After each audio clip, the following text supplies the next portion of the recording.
ఈరోజు మనం నక్షత్రవనం ఏంటి అనుకున్నారా అండి?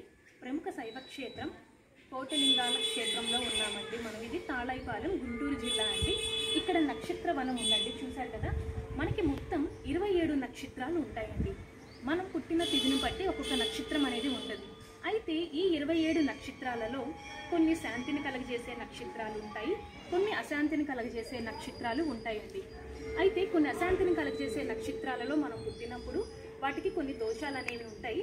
ఆ దోష పరిహారాలకు గాను మనం ఏ నక్షత్రంలో పుట్టామో ఆ నక్షత్రం యొక్క వృక్షము తెలుసుకొని ఆ వృక్షానికి 2 బిందెల నీళ్లు పోసి మంత్రాన్ని జపిస్తే మనకి శాంతి అనేది కలుగుతుందండి. సో ఒక్కసారి ఈ వీడియో చూడండి. మీకు కుదిరితే గనక ఈ గుడికి రావటం చాలా మంచిదండి. అసలు చాలా బలం ఉందండి ఈ గుడిలో గనక, చాలా బాగుంది. ప్రతి ఒక్కరు సందర్శించాల్సిన గుడి అండి.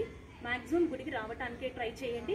ఒకవేళ ఎవరైనా సరే దూర ప్రాంతాలలో ఉండి గుడికి రాలేనిగా ఉంటే గనక నా వీడియో చూసి మీరు పుట్టిన నక్షత్రాన్ని చూసుకొని ఏ వృక్షం ఉందో దాన్ని చూసుకొని మీ సమీపంలో, మన ఇంటి సమీపంలో కొన్ని దేవాలయాల్లో మనకి చాలా వరకు వృక్షాలు అనేవి ఉంటాయి కదండి. ఆ వృక్షానికి 2 బిందెల నీళ్లు పోసి ఆ మంత్రం జపిస్తే కనుక మనకి శాంతిని కలుగుతుందండి. ధన్యవాదాలు.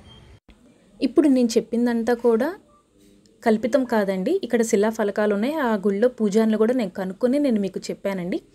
ఇదేనండి నక్షత్రవనం. ఈ విధంగా మనకి నక్షత్రం పేరుండి కింద ఏ వృక్షం అయితే ఉందో ఆ వృక్షం పేరు ఉంటుందండి. ఇప్పుడు నేను చూపించేదంతా కూడా ఆ వృక్షం అండి. ఇలా మొత్తం 27 నక్షత్రాలు ఉన్నాయండి. 27 నక్షత్రాలకు సంబంధించిన చెట్లు ఉన్నాయి. కానీ కొన్ని నక్షత్రాలకి మధ్యలో వేరువేరు మొక్కలు కూడా ఉన్నాయండి. జాగ్రత్తగా చూసి గమనించండి.